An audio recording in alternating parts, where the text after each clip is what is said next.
People run around going, it's so hard to buy rent houses. Really?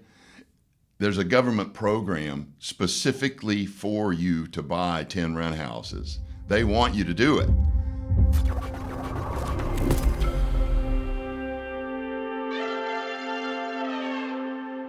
Hello, everyone, and welcome to the Total Wealth Academy video podcast. I call it that because we also have our radio show podcast, and you can find both of those at totalwealthacademy.com. We do a radio show 4 or 5 days a week, and then I try to do 1, 2, or 3 video podcasts every week, every couple of weeks. The goal of these podcasts, the goal of the radio show, is to encourage you to start investing in real estate and get some real estate into your portfolio, because 9 out of 10 millionaires in the United States used real estate to become millionaires. So it is an extremely effective tool, but there's a lot of fear that people have about it.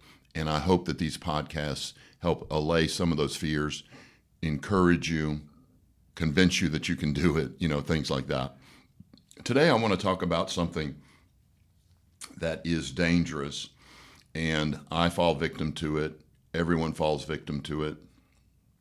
It's just something that we as humans have a tendency to do. But it's a thing called procrastination. Procrastination, putting off what you know you must do. And this is the thief of your life. It really is. And it leads to massive, painful regret. Massive, painful regret. I see people, I'll give you an example. I had one lady who was 40 when she started listening to my radio show. 20 years later, she came in and enrolled. She was 60. She procrastinated for 20 years. And you say, well, that's an extreme example. It's really not. Most people procrastinate until it's too late. This is why you have the statistic that 95% of Americans fail to retire by age 65, 95%. Only 5% retire successfully.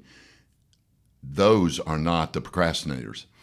The 5% that do retire successfully begin investing at a relatively young age, in their 30s or 40s, which makes a huge difference compared to what most people do is they wait till they're 55, 60 before they really wake up and go, man, I got to stop procrastinating. I got to get going. We call this awakening the panic monster. Awakening the panic monster. And let me give credit to somebody real quick. I picked up that term from a guy named Tim Urban. Tim Urban. I suggest you get onto YouTube, search for Tim Urban, and watch his presentation on procrastination. Now, he's got several presentations, but check out the one on procrastination, and you'll hear a lot of what I say in what he says. He's hilarious. He's phenomenal. Tim Urban. It's a TED Talk on procrastination. So check that out after you finish watching this podcast. But let's talk about procrastination and why people do it. Many people do it for different reasons. But the number one reason is pleasure. People procrastinate because they prefer pleasure over work. But before we go into that one, let's talk about a couple others. One of the reasons, another big reason, not as big as pleasure, but one of the big reasons is flat out fear. People are afraid of what might happen. What if this goes wrong? What if that goes wrong?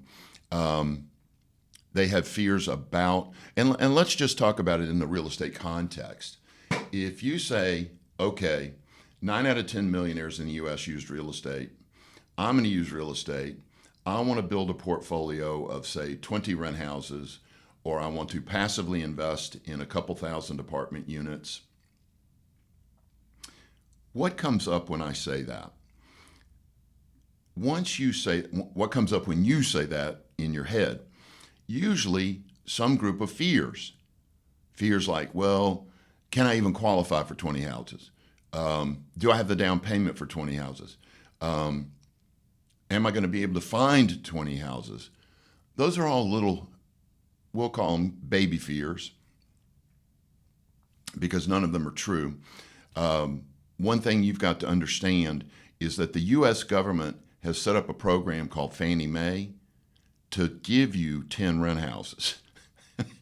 People run around going, it's so hard to buy rent houses. Really?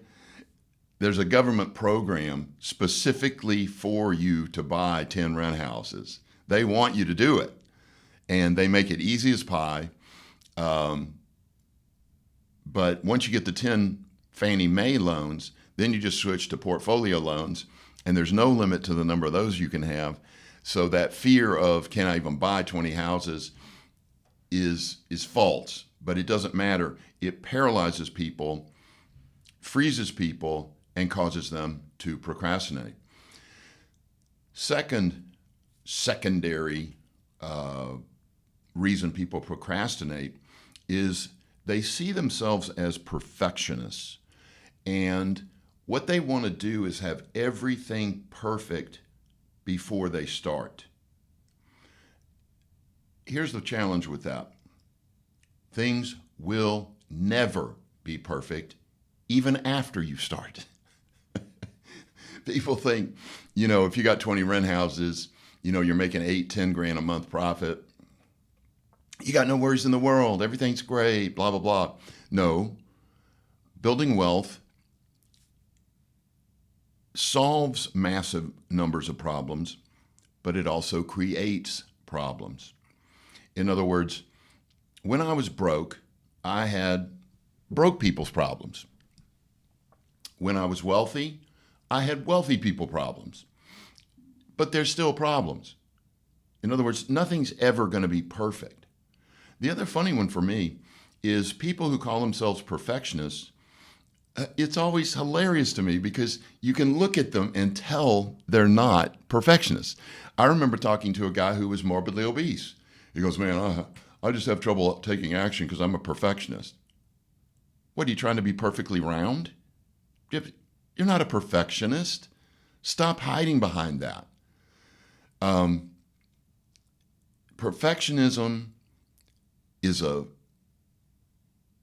it's fake. It's fugazi. It's fake. It's not real. People hide behind it to keep from taking action when really it's probably the first thing we talked about, which is fear. They're just afraid. But the big one that I told you about just a minute ago is pleasure.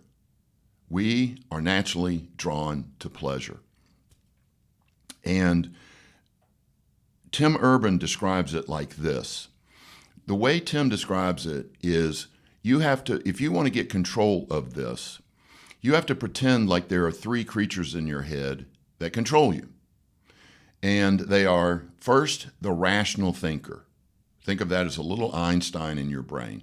You got a little Einstein in your brain, and it's the rational thinker, and it tries to be logical. It tries to weigh emotions and logic and make the right decision. That's the rational thinker.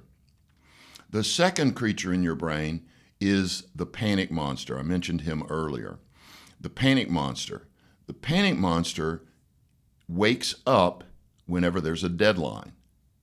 And then the third creature that's in your head is a thing called the instantaneous gratification monkey. Instantaneous gratification monkey. And what the instantaneous gratification monkey does is it throws pleasure at you whenever you're thinking about working. And it causes you to procrastinate because you chase the pleasure. Give you an example. Have you ever been given a project to do? Let's say that you're given 30 days to write a report. This could be high school, college, or work. You're given 30 days to write a report. What does the rational thinker in your head say? He says, man, we'll do a little bit of work every day and get this job done early. But on the 27th day, what do you realize? You haven't done shit. Nothing has happened. And who wakes up on the 27th day. The panic monster. And isn't it amazing that in 3 days you get done what you couldn't get done in 27 days? See, that panic monster is your buddy. The panic monster is what gets you to take action. Why didn't you take action the first 27 days? I'll give you 2 simple examples. Let's say you're at home. It's Sunday afternoon. It's day 5. They gave you the project. It's the 5th day. And you say to your spouse, honey, I'm going to go work on my report. So you head out of the kitchen into the living room. Your office is on the other side of the living room. But when you walk into the living room, the TV's on. And on TV is your favorite football team. And right as you walk into the room, they throw a touchdown pass. Are you going to make it to your office? You're not, are you? The reason is the instantaneous gratification monkey is going to drip dopamine. This is the feel-good drug, the love drug. If you're not familiar with dopamine, remember the last time you made love? That's dopamine in a big way. The good news is it's good for you. We're all addicted to it. But again, the good news is it's good for you. But you've got to understand that if you're on Facebook and you post something and somebody likes your post, guess what you get? Dopamine. The instantaneous gratification monkey drips dopamine. It makes you feel good. When you're watching a football game, your favorite team throws a touchdown pass. You jump out of your chair. Guess what that is? Dopamine. See, dopamine, the pleasure drug, is what the instantaneous gratification monkey uses to keep you from going to work. And in that case, it was the football game. So you walk into the living room, you're headed to your office, but you see the football game and you say, I'm just going to sit down and watch 3 or 4 downs, just a little bit. But 3 hours later, what do you realize? You haven't done anything. You're still watching the football game because that instantaneous gratification monkey is dripping dopamine, and it keeps you in that seat, keeps you watching that football game. So there's one example of how the dopamine monkey keeps you from doing your work. Let's look at a second one. And this one's the obvious one. It's Sunday afternoon again, day 14. You say, honey, I'm going to go work on my report. You walk out into the living room. Your wife steps out in lingerie. Are you going to go work on your report? No, you're not. You're not going to go work on your report. Again, the instantaneous gratification monkey, when you saw your wife in lingerie, dripped dopamine, and you chose the pleasure over the work. And this happens all the time with everybody. We all choose pleasure over work until there's a deadline. And this is the important lesson that Tim Urban is bringing up. A dream without a deadline will always remain a dream. A dream without a deadline will always remain a dream. I want you to think about this. If you're not in the financial position that you want to be in, and you're 45 plus, do you realize you've had 20 plus years, some of you 30 years, some of you 35, 40 years of work? You've worked for 20, 30, 40 years, and you're still not in the financial position you want to be in. Do you know why you're not in the financial position you want to be in? Because there's no deadline. Ask yourself this question. What is the deadline for getting wealthy? What is it? Are you supposed to be wealthy about 50? Is the deadline 60? Is the deadline 65? There's no deadline. So the panic monster has never woken up in you. What usually happens is the panic monster doesn't wake up in people until they turn 60. They wake up on that 60th birthday and they go, holy crap, I'm 60 and I'm not in the financial position I want to be in. Then the panic monster wakes up and they go take action. The vast majority of our top investors are 60 plus because the panic monster woke up and they finally started taking action. See, what you've got to do to get yourself to take action on your financial goals is you've got to make up a deadline. You got to fake it because there is no deadline. There's no expiration date on your foot. You don't know when you're going to die. You don't know how long you're going to live. And you don't take action. You procrastinate and put it off. What you've got to do is set a fake deadline. One of the things that I do with my clients is when they join and they hire me, I sit down with them and we look at their present financial position, their goal financial position, and we set a deadline. It's fake, but it works. Let me give you an example of a fake deadline. When I was 27, I went to work one day and they cut my pay by 20 grand a year. And what it did was it motivated me to learn how to invest in real estate so I'd never have to have a job again, and that couldn't happen to me again. I thought 30 was old. I literally thought 30 was old. So what I said to myself was, I've got to be rich by 30. I've got to be rich by 30. Fake deadline. Is 30 old? No, it's a fake deadline. But it didn't matter. It did not matter. Guess what happened? By 30, I was financially independent. I really wasn't rich, but I was financially independent. The income from my real estate allowed me to live a very high quality of lifestyle. But if I hadn't had that fake deadline, would I have ever achieved it? I'm going to suggest no. I would have kept putting it off, putting it off, putting it off, putting it off. See, you've got to get a deadline. Now, let's talk about goal setting for a second. Have you ever written down your goals? If you have, and you followed the standard MO, method of operation, you're going to put a deadline on each of your goals. If you don't put that deadline, those goals will never come true in all probability. You got to set a deadline. So my lesson out of this, and I know I've rambled a little bit, but the takeaway is this.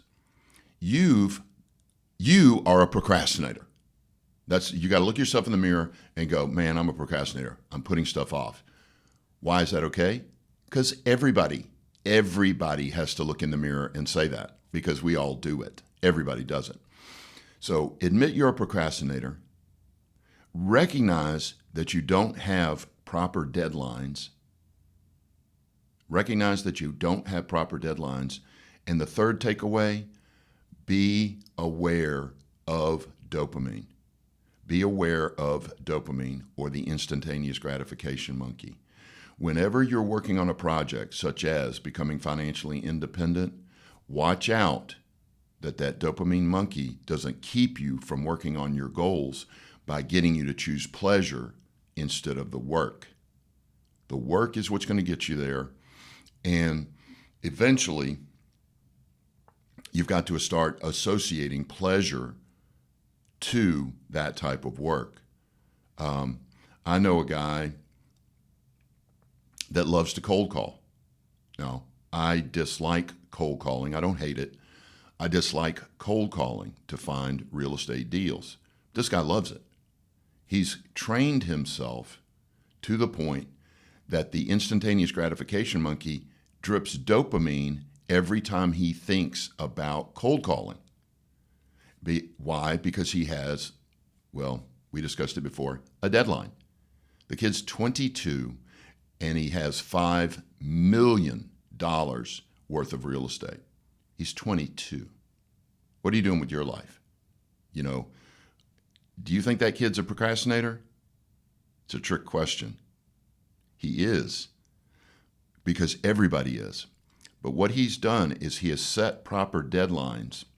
Like the next thing he's going to do is let me help him buy a 100-unit apartment complex. And that's his path. And he's got a deadline for that. Bottom line, you got to have a deadline. got to have a deadline for everything you want out of life, even if it's a fake deadline.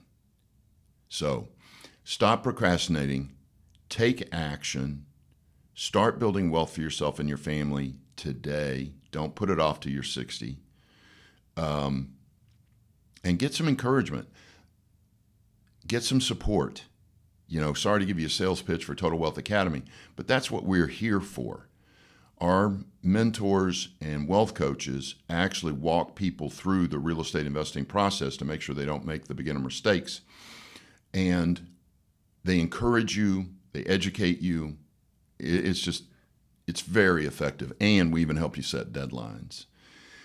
So if you're interested in that, there's a link below to come to our free sample class so you can check everything out before you join. But that's my little dissertation on procrastination.